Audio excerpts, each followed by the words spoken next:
உள்ளத்தால் உற்று உருவாய் நின்று ஆடல் உள்ளபடி பற்றிடனான் பின்னார் பொழில் வெண்ணை மெய்கண்ட நாதனே தன்னார் அருளாலே சாற்று.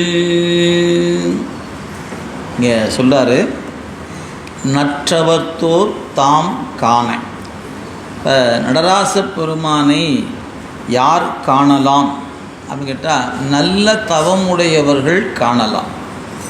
அது என்ன, தவம் உடையவர் காணலாம்னு சொன்னால் போதாதா? அதில் நல்ல தவம் உடையவர் காணலாம்னு சொல்லணுமா என்ன? ஒரு கேள்வி இருக்கிறது. தவம் உடையவர் காணலாம் அப்படின்னு சொல்லாமல் நற்றவத்தோர்னு ஒரு நல் என்ற ஒரு அடை கொடுத்திருக்கிறார். நல் என்பதற்கு நன்மை என்று பொருள். எது நன்மை அப்படின்னு பார்த்தீங்கன்னா, இங்கே சொல்லப்பெறுகிற தவம் அப்படின்னு எடுத்துட்டிங்கன்னா அதை ரெண்டாக பிரிப்போம். தவம் இதை நீங்கள் விரிவு மெய்கண்டாருடைய திருவாக்காகிய சிவஞான போதம் படிக்கும்போது உங்களுக்கு புலப்படும். சிவப்பிரகாசத்தில் லேச தொட்டு காட்டப்படும். அது தவம் என்றால் என்ன? உலக மக்கள் தவம் என்று கருதுனா வேறு வேறு கருத்து கொண்டிருக்கிறாங்க. அதாவது இல்லறத்தை எல்லாம் திறந்துட்டு துறவு கொள்வது, அப்புறம் காட்டில் போய் மக்கள் நடமாட்டம் இல்லாத பகுதியில் குகைக்குள்ளே போய் இருப்பது, மலை மீது இருப்பது, ஒற்றைக்காலில் நின்று தவம் செய்வது, தன்னைத்தானே வருத்தி கொள்வது, இப்படியெல்லாம் செய்வது தான் தவம் அப்படின்னு கருதுகிற ஒரு பழக்கம் மிக பழமையான காலம் தொட்டு இருக்கிறது. ஆனால் இங்கே சொல்லுகிற தவம் அத்தகைய தவம் அல்ல. அப்போ இங்கே எது தவம் என்று சொல்லப்பெறுகிறது அப்படின்னு கேட்டால், சரியை, கிரியை, யோகம், இந்த மூன்றையும் ஒரு சொல்லாக சொல்ல வேண்டும் என்றால் அதுக்கு தவம் என்று பெயர். சரியை, கிரியை, யோகம் என்ற மூன்றும் உள்ளடக்கியது தவம். நம்ம எளிமையாக விளங்கி கொள்ளணும்னா, சரியை கூட்டல் கிரியை கூட்டல் யோகம் இசிக்கோட்டு தவம். இப்போதான் அது தவத்துக்கான விளக்கமாக அமையப்பெறுவது. உடலால் செய்யப்படுவது, உடலும் உள்ளத்தாலும் செய்யப்படுவது, உள்ளத்தின் கண்ணே ஒன்றியிருப்பது, இந்த மூன்றையும் உள்ளடக்கிய ஒரு செயலுக்கு தவம் என்று பெயர். தனித்தனியாக நீங்கள் சரியை செய்தாலும் தவத்தில் தான் அடங்கும், கிரியை செய்தாலும் அது தவத்தில் தான் அடங்கும், யோகம் செய்தாலும் தவத்தில் தான் அடங்கும். இந்த மூணையும் கடந்தது ஞானம் என்ற ஒன்று. மூன்று ஆளும் விளைவு. இது இல்லாமல் அது வராது. இது எப்படி சொல்லலாம்? தாயுமான சாமி ரொம்ப அழகாக சொல்வார். ஒரு பூ பூக்கிறது, அந்த பூ தான் முதல்ல முட்டு அரும்பு அப்படின்னு சொல்லுவோம் இல்லைங்களா? அது மாதிரி மெல்ல பூ பூக்கிறது, முட்டாகிறது, அரும்பாகிறது, காயாகிறது, கனியாகிறது. இந்த கனி என்பது காய் இல்லாமல் கனி அல்ல. அந்த காய் என்பது முன்னே இருக்கக்கூடிய மொட்டு அரும்பு இதெல்லாம் சேர்ந்து முதிரும் போது தான் அது காயாகிறது. அது மாதிரி ஞானம் என்ற ஒன்று இந்த சரியை, கிரியை, யோகம் இவற்றினுடைய முதிர்ச்சி தான் ஞானமே ஒழிய இந்த மூன்று வேற அது வேற இல்லை. காய் இல்லாமல் கனி இல்லை, அதுபோல் தவம் இல்லாமல் ஞானம் இல்லை. அதனால் முச்சை தவத்தால் ஞானம் நிகழும் என்பது மெய்கண்டாருடைய திருவாக்கு.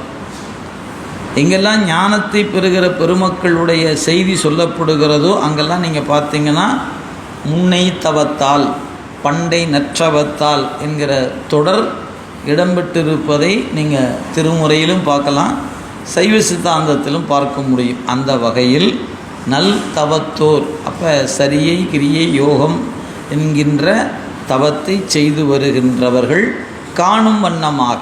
எனவே அந்த பெருமான் எப்படி இருக்கிறார்? காணும் வண்ணமாக அந்த ஆடலை அவன் செய்து கொண்டு இருக்கிறான். எனவே நற்றவத்தோர் தாம் காண. எங்கே ஆடுகிறான்? நாதாந்தத்து. நாதம் வரைக்கும் தான் நம்ம அறிவு செல்லும். கீழே நம்ம இது வரைக்கும் படித்த பாருங்க, 36 தத்துவங்கள் என்று சொல்லும் பொழுது மண்ணில் தொடங்கி நிலம் தொடங்கி கடைசியாக 36வது தத்துவம் நாதம். அதோடு சரி, நாதம் கடந்த இடத்துக்கு நம்ம அறிவு செல்லாது. அதான் சித்தமும் செல்லா சேர்ச்சியன் காண்க. எங்கே இருக்கிறான்? அறிவு செல்லாத இடத்துல இருக்கிறான்னார். சொல்லற்கு அறியானை. ஏன் அறிவு செல்லாத இடத்துல இருக்கோன்னு நம்ம எப்படி சொல்ல முடியும்? 36 தத்துவத்துள்ள ஒருவனாக இருந்தால், தத்துவத்துக்கு உட்பட்டவனாக இருந்தால் நம்ம அவனை பற்றி சொல்லிடலாம். அவனோ தத்துவ அதீதி, தத்துவம் கடந்தவன். இந்த தத்துவம் கடந்தவன் என்பதை சொல்லுகிற ஒரு அழகான சொல்லுதான் நாதாந்தம். எனவே இறைவன் எங்கே ஆடுகிறான்? நாதாந்தம், நாதம் கூட்டல் அந்தம், நாதாந்தம். நாதம் கடந்த இடத்துல ஆடுகிறான். நம்ம அறிவு செல்லுகிற இடம் அதிகபட்சம் நாதம்தான். நாதத்துக்கு அப்பால் நம்ம அறிவு செல்லாது என்பதனால நம்ம அறிவு செல்லாத இடத்துல அவன் ஆடிக்கொண்டிருக்கிறான், நாதாந்தத்துக்கு அப்பால். எனவே நற்றவத்தோர் தாம் காண நாதாந்தத்து அஞ்செழுத்தால், இங்கே அஞ்செழுத்துன்னு குறிப்பிடுகிறார். இந்த அஞ்செழுத்து என்பது இதை பற்றிய விரிவு அடுத்த கேள்வியில் இருக்கிறது. ஏன்னா மொத்தம் 7 கேள்வி கேட்டிருக்கிறார். இப்போ 6வது கேள்வி படிக்கிறோம். 7வது கேள்வியில் அஞ்செழுத்து தான் ஏது தேசிகனே சாற்று. எனவே அதனுடைய விரிவை அடுத்த கேள்வியில் படிப்பு இருப்பதனால இந்த இடத்துக்கு அஞ்செழுத்து அப்படின்னே கடந்து போவோம், அங்கே வரும்போது பார்ப்போம். எனவே அஞ்செழுத்தால், அஞ்செழுத்து எது? சிவாய நம அல்லது நமசிவாய என்று சொல்லக்கூடிய 5 எழுத்து. 5 எழுத்தால் சொல்லார். நாதாந்தத்து அஞ்செழுத்தாய் உற்று உருவாய் உருவத் திருமேனி தாங்கி நின்று ஆடல் உள்ளபடி. அந்த பெருமான் சிவகாம சுந்தரி அம்மை உடனாகிய ஞானப்பெரும் கூத்தராக நின்று ஆடல் செய்கின்ற செயலை நான் உள்ளதை உள்ளவாறு உனக்கு சொல்லுகிறேன். உள்ளபடி பெற்றிட நான் பெருமானே அந்த இறைவன் புரிகிற நாதாந்த கூத்தை நான் உள்ளவாறு அறிந்து கொள்வதற்கு அருள வேண்டும் அப்படின்னு மாணாக்கர் மீண்டும் ஆசிரியரை பணிகிறார். ஆசிரியர் தன்னுடைய குளிர்ந்த அருள் காரணமாக அவருக்கு விடை சொல்ல போகிறார். பாருங்கள், விடை அடுத்த பாடலிருந்து வருகிறது. பாருங்கள். 8ம் 2ம் உருவான லிங்கத்தே நட்டம், 8ம் 2ம் உருவான லிங்கத்தே நட்டம் புதல்வா நவிலக்கள் சிட்டன் சிவாய நம என்னும் திரு எழுத்து அஞ்சாலே அவாயம் அற நின்று ஆடுவான். இந்த பெருமான் அவருடைய திருக்கூத்து, இதுக்கு ஆடல் என்று சொல்லலாம், கூத்து என்று சொல்லலாம், நடனம் என்று சொல்லலாம், விளையாட்டு என்று சொல்லலாம். இதுக்கு வேறு வேறு பெயர். கூத்து என்றாலும், ஆடல் என்றாலும், நடனம் என்றாலும், விளையாட்டு என்றாலும் எல்லாம் ஒரே பொருளில் அமைய பெற்றிருப்பது. அதனால் இங்கே சொல்லார், இறைவன் எங்கே ஆடுகிறான் அப்படின்னு சொல்லி முன்ன பாட்டில் சொன்னார். நாதாந்தத்துக்கு அப்பால், நாதம் கடந்து அப்பால் ஆடிக்கொண்டிருக்கிறார்.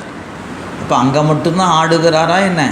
இல்லை, உன்னுடைய அறிவிலும் அவன் ஆடிக்கொண்டிருக்கிறான்னு சொல்கிறார். நம்முடைய அறிவில் ஆடுவது என்பதை எப்படி சொல்லுகிறார்? ஒரு சூக்குமமான ஒரு சொல்ல வச்சு சொல்கிறார். 8ம் 2ம் உருவான லிங்கம்ங்கிறார். ஆன்மாவை இந்த இடத்துல லிங்கம் என்கிறார். ஏன் இங்கே லிங்கம் சொல்கிறாரு அப்படின்னு கேட்டிங்கன்னா, திருமந்திரம் படிச்சுன்னு தெரியும். மானுட ஆக்கை வடிவு சிவலிங்கம். நம்முடைய உடம்பே சிவலிங்க வடிவம் தாங்கிறார். எப்படி அப்படின்னு கேட்டால், இது பானம், இது ஆவுடை. நீங்கள் சிவலிங்கத்தை எவ்வளோ வித்தியாசமாக எப்படி வேணாலும் நீங்கள் போட்டு காட்ட முடியும். அப்படி சும்மா இப்படி போட்டு இப்படியும் ஒரு கோடு போட்டிங்கன்னா சிவலிங்கம் மாதிரி இருக்கும். அப்போ இந்த பகுதி தான் ஆவுடை, இது பானம். எனவே மானுட ஆக்கை வடிவு சிவலிங்கம், இது திருமூலருடைய வாக்கு. இதை கடந்து இங்கே சொல்லப்படுகிற செய்தி என்னென்னா, 8ம் 2ம் உருவான லிங்கம் என்பது எது அப்படின்னு கேட்டால், 8ம் 2ம் உருவான லிங்கம் என்பது ஆன்மாவை குறிக்கும். இதை எப்படி குறிப்போம் அப்படின்னு கேட்டால், 8 என்கிற எழுத்தும் 2 என்கிற எழுத்து, இந்த ரெண்டையும் கூட்டுனா எவ்வளவு? 10ன்னு பேர். 8ம் 2ம் ரெண்டையும் கூட்டுனா 10. இந்த 10 என்கிற எழுத்தை தத்துவ நோக்கில் சொல்லும்போது யா என்ற எழுத்தால் குறிப்பது வழக்கம். நீங்கள் தமிழ் எழுத்துக்களில் ஆ, கா, சா அப்படின்லாம் எழுதுவாங்க. ரூ அப்படின்னு போகும்போது எழுத்து ஒன்று குறிச்சிட்டே வருவாங்க. அதில் ஊன்னு போட்டிங்கன்னா 2 அப்படிங்கிற எழுத்து முதல் எழுத்து அப்படிங்கிற பொழுது அதுக்கு ஒரு கா என்ற எழுத்து முதல் எழுத்து வரிசையில். ஆ போட்டிங்கன்னா 8ன்னு பேர். அகரம் போட்டிங்கன்னா 8 என்கிற எண்ணை குறிக்கும். கா போட்டால் 1, அப்புறம் சுழியம் அப்படிம்பாங்க தமிழில். இந்த 2 என்கிற எழுத்தை ஊனா ஊ அப்படிங்கிற போட்டிங்கன்னா 2 அப்படின்னு பொருள். அப்போ 8ம் 2ம் உருவான லிங்கம் அப்படின்னா அதை 10. 8 கூட்டல் 2 10. இந்த 10 என்கிற எண் குறிக்கப்படுகிற பொழுது ஓர் எழுத்தில் குறிக்கப்பெறும். அந்த ஓர் எழுத்து எதுன்னு கேட்டால் யா என்கிற எழுத்து. அப்போ இந்த யா என்கிற எழுத்து 5 எழுத்தில் வச்சு பார்த்தீங்கன்னா எதை குறிக்கும்? உயிரை குறிக்கும்.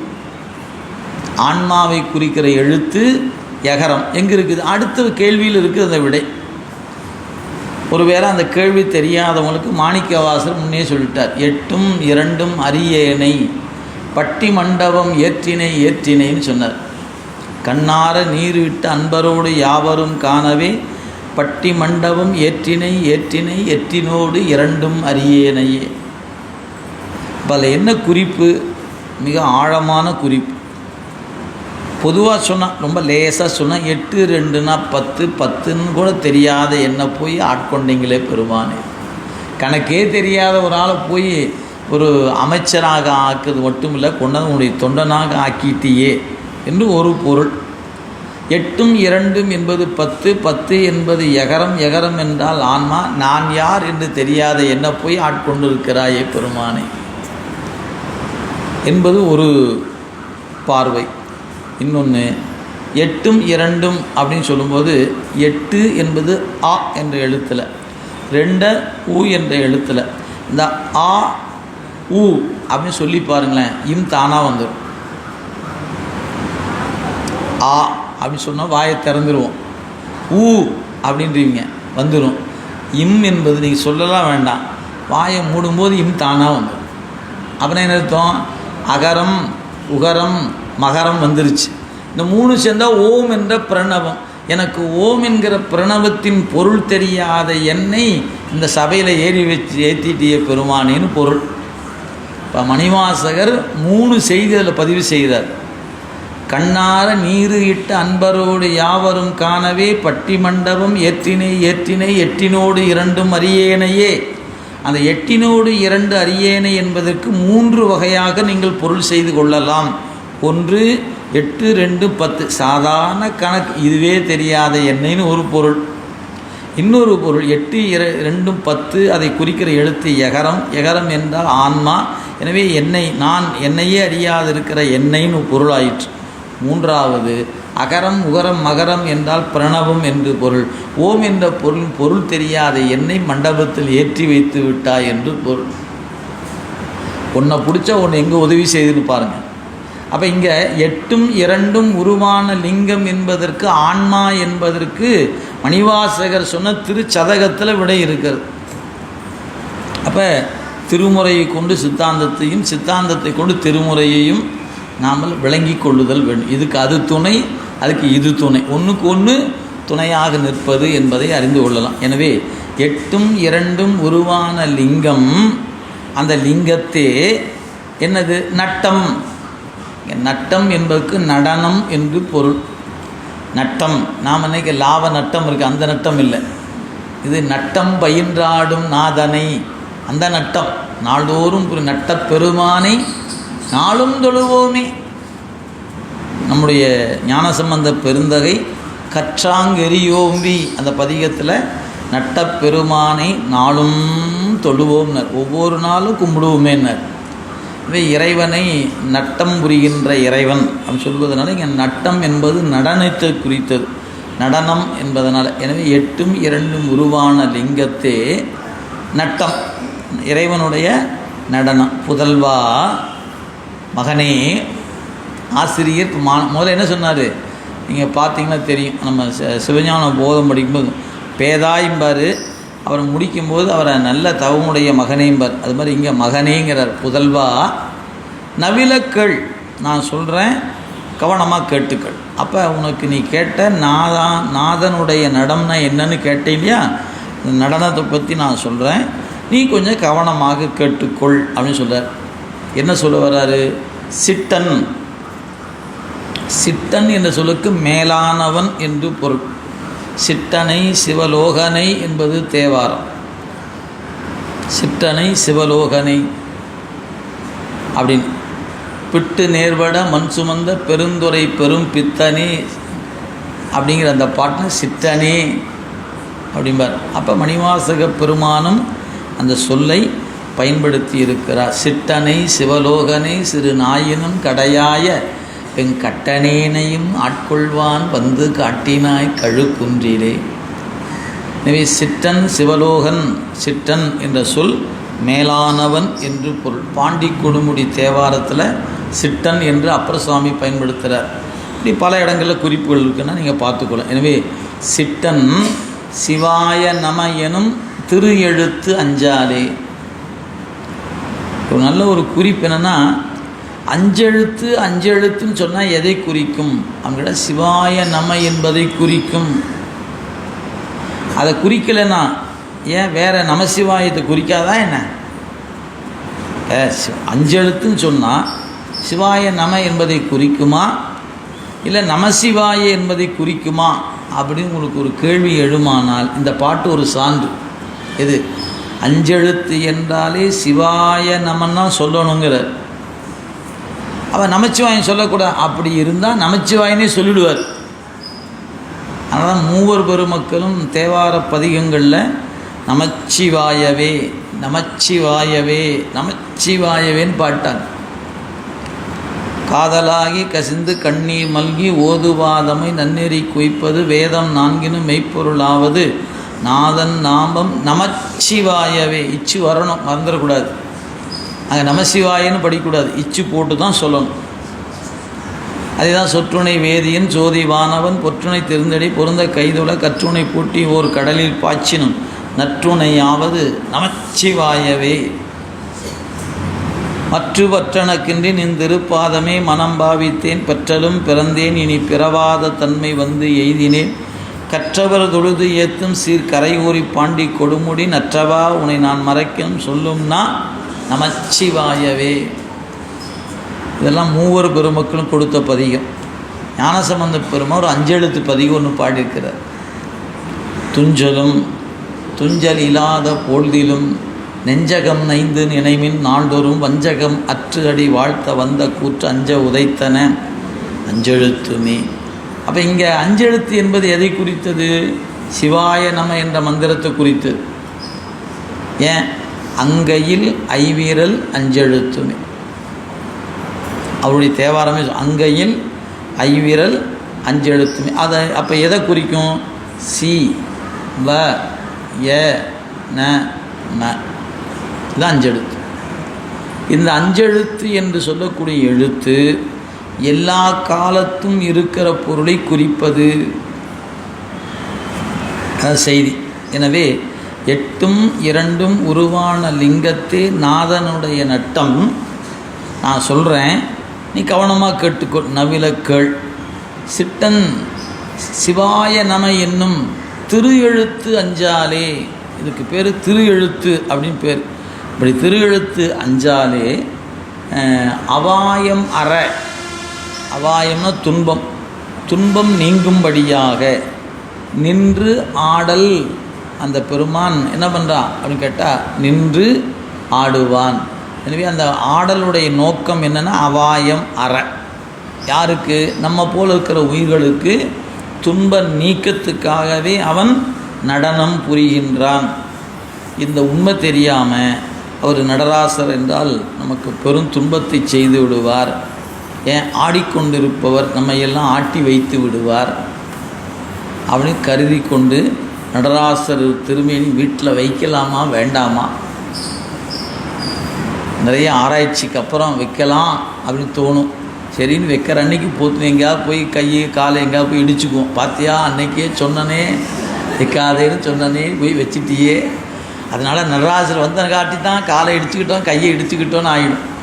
அப்படிலாம் இல்லைங்க. நடராச பெருமான் தான் இயக்கம் அனைத்திற்கும் காரணமாக இருப்பவர். அவன் இயங்கலைன்னா நமக்கு எந்த இயக்கமும் இல்லை. அவரால் தான் நமக்கு எல்லாமே நடந்து கொண்டு இருக்கார். எனவே அதை பற்றி தான் இந்த பாடலில் சொல்ல போகிறார்.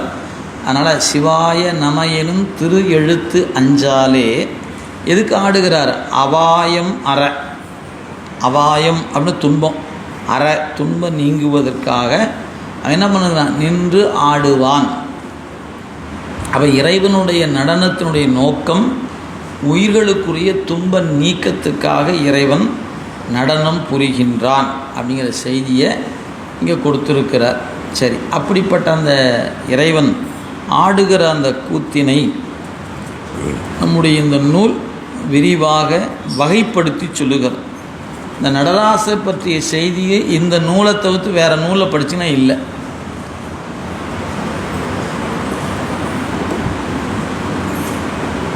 இதில் தான் அதுக்கான செய்தி இருக்கிறது. அந்த வகையில் அவருடைய வடிவம், இந்த வடிவத்தில் உணர்த்தப்படுகிற நுண்பொருள், இதையெல்லாம் ஒரு 6-7 பாட்டில் சொல்ல போகிறார். பாருங்கள். ஆடும்படிகள் நல் அம்பலத்தான் ஐயனே நாடும் திருவடியிலே நகரம் கூடும் மகரம் உதரம் வளர்த்தோள் சிகரம் பகரும் முகம் வா முடிய பார். இந்த மந்திரத்தை நம்ம பல வகையாக சொல்லலாம். நீங்கள் 5 எழுத்து மந்திரத்தை வகை வகையாக பல்வேறு நிலைகளில் சொல்லலாம் என்று நூல்களால் விதிக்கப்பட்டிருக்கிறது. ஓம் என்கிற பிரணவத்தை சேர்த்து சொல்லலாம், சேர்த்தாமலும் சொல்லலாம். நகரத்தை முன்வைத்து சொல்லலாம், சிகரத்தை முன்வைத்து சொல்லலாம். நீங்கி சொல்லலாம், நீங்காமலும் சொல்லலாம். இப்படி அந்த மந்திரங்கள் பல வகையாக விரிந்து பயன்பாட்டுக்கு வருகிறது. நமசிவாய இதுவும் 5 எழுத்து தான். சிவாய நம என்றும் 5 எழுத்து தான். ஆனால் இதுக்கு விரிவாக சொல்லும்போது அது தூல பஞ்சாக்கரம், இது சூக்கும பஞ்சாக்கரம் என்று சொல்லுவோம்.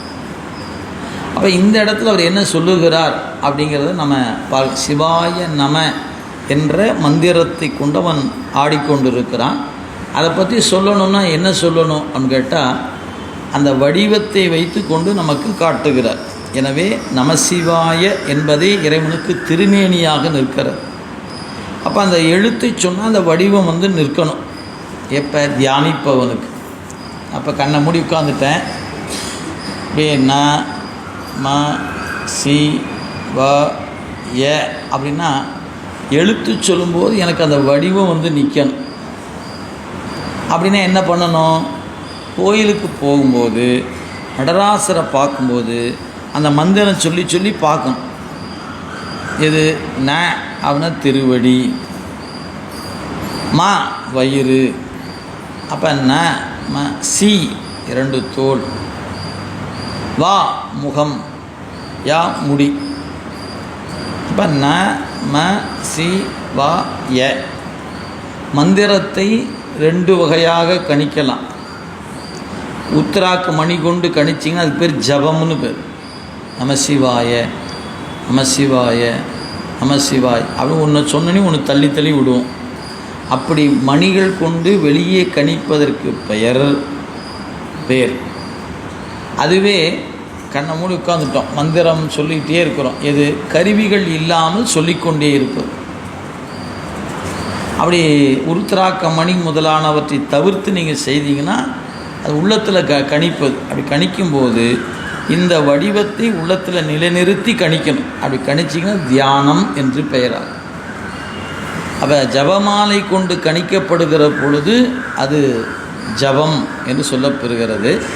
ஜபமாலை விடுத்து விட்டு அந்த மந்திரத்தை அப்படியே சொல்லிக்கிட்டே இருக்கிறது. அப்படி சொல்லுகிற அந்த நிலை கைவரப்பெறுமானால் அதுதான் மிகப்பெரிய பேர். அது கிடைக்கிறதுக்கு தான் இந்த முயற்சி நம்ம செய்து கொண்டு இருக்கோம். அதனால் சொன்னார், அந்த பெருமான் ஆடுகின்ற அந்த வகையை சொல்லும் பொழுது அவர் இவ்வாறு ஆடுகிறார் அப்படிங்கும்போது அந்த சி வ ய ந ம அப்படிங்கிற எழுத்தில் ஆடுகிறாராம். இப்போ ஆடும் படிகேல் அம்பலத்தான் ஐயன் நாடும் திருவடியிலே நகரம்.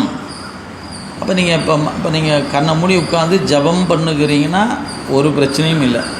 ஆனால் தியானம் பண்ணுகிறீங்கன்னா எப்படி பண்ணணும்? ந ம சி வ ய எழுத்து சொல்லணும். எழுத்து அந்த வடிவத்தை கண் முன்னாடி கொண்டு வந்து நிறுத்தணும். அப்போ கோயிலுக்கு போனால் அந்த வடிவத்தை பார்க்கும்போதே ந ம சி வ ய அப்படின்னு வெளியே பார்த்து பழகுனீங்கன்னா தான் உள்ளுகளை கண்ணை மூடி உட்காரும்போது அந்த மந்திரத்தை சொல்லும்போது அந்த வடிவம் தன்னை போல் வந்து நிற்கும். நீங்கள் கோயிலுக்கு போகிற காலங்களில் இதுபோல் அந்த நடராச பெருமானை தரிசிக்கும் பொழுது கண்ணை நல்லா இருக்க மூடிக்கொண்டு தரிசனம் பண்ணோம்னா இருட்டு தான் நிற்கும். நீங்கள் அந்த மந்திரத்தை கணிக்கும்போது இது துணையாக வராது. எனவே ஜபமாலையிலே செய்யப்படுகிறது மந்திர கணிப்பு நடைபெறும். ஜபமாலை விடுத்தா தான் நினைப்பு அற நினைதல் கைகூடி வரும். மணிகளோடு கணிக்கப்படுகிற பொழுது நினைவோடு கூடியதாகத்தான் இருக்கும். மணியெல்லாம் விட்டுடணும், அப்படியே கண்ணை மூடி உட்காந்துருக்கணும். எவ்வளோ நேரம் சொல்கிறனே தெரியாது. நீங்கள் தூங்கியே போனாலும் சரி, நல்லா தூங்குங்க. சைடு எஃபெக்ட் இல்லாத தூக்கம். மாத்திரையை போட்டு தூங்காமல் 5 எழுத்தை சொல்லிக்கிட்டு அப்படியே விழுந்துடாமல் பார்த்து. ஏன் உட்காந்துக்கிட்டே தூங்கும்போது பக்கத்தில் ஏதாவது வச்சுக்கிட்டு பொத்துன்னு அது மேலே இது விழுந்துட்டிங்கன்னா ரொம்ப போயிடும். அதனால் பழைய காலத்தில் அதிகமாக பண்ணுவாங்க, குடுமியை கயிற்றை போட்டு கட்டிட்டு உட்காந்துக்குவாங்க. மறந்துடாதீங்க, அந்த தன்னை மறந்து ஈடுபடுகிற பொழுது இந்த உடம்புடி முன்னாடி வந்துடும்.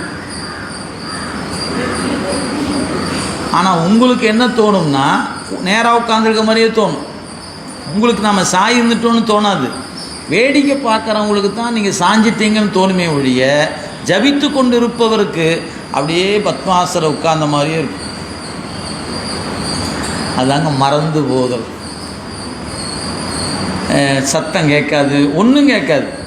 இது இன்னைக்கும் கைகூடி வரும். அதுக்கு பயிற்சியால் தான் வரும்.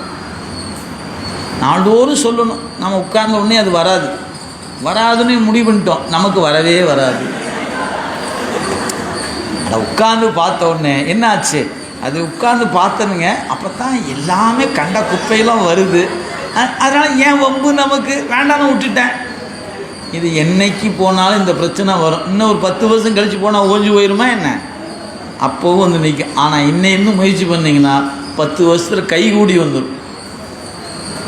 அதனால் நீங்கள் திருமுறை படிப்பவர், பாராயணம் செய்பவர்கள், சிவபூசை பண்ணுறவங்க யாராக இருந்தாலும் நினைப்பு அற நினைக்க வேண்டும் என்று கருதினால் அப்படியே ஜபமாலையெல்லாம் கழுத்தில் போட்டுக்கணும், கையில் வச்சுக்கூடாது.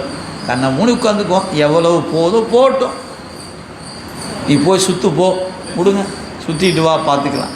ஆனால் ஒன்றே ஒன்று, சாமி என்னை கொஞ்சம் காப்பாற்றி உன்னை நினைக்க வையா அப்படின்னு நினச்சி உட்காந்துட்டா போதும்.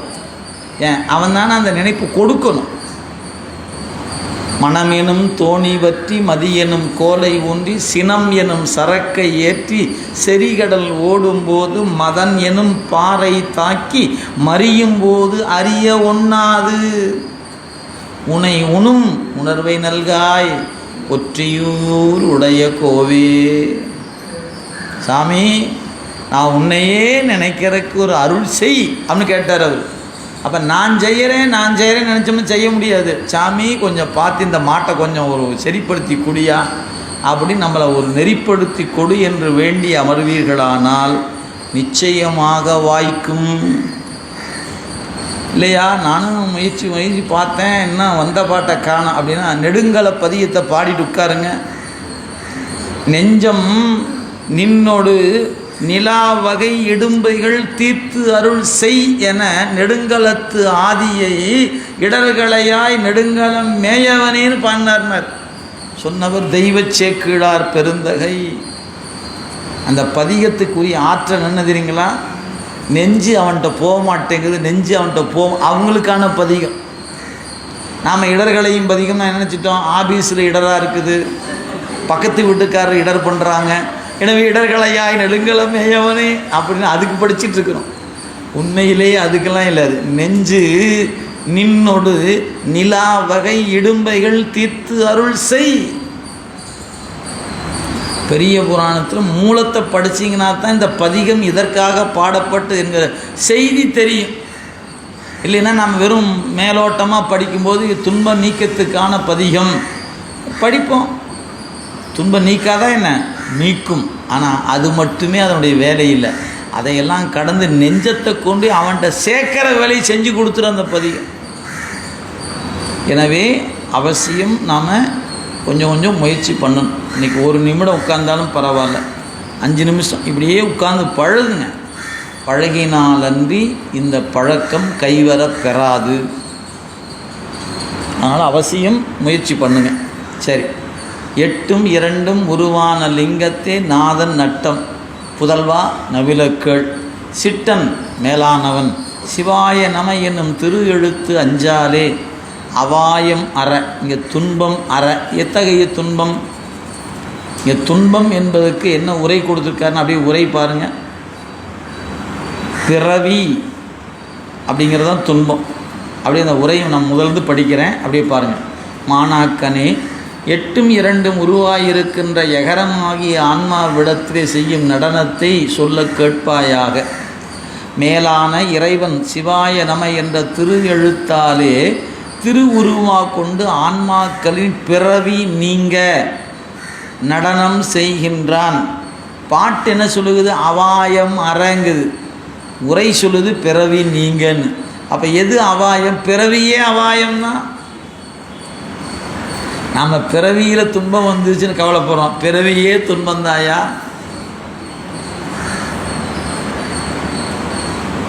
எனவே கருத்து குழப்பத்தில் இருக்கிறோம்.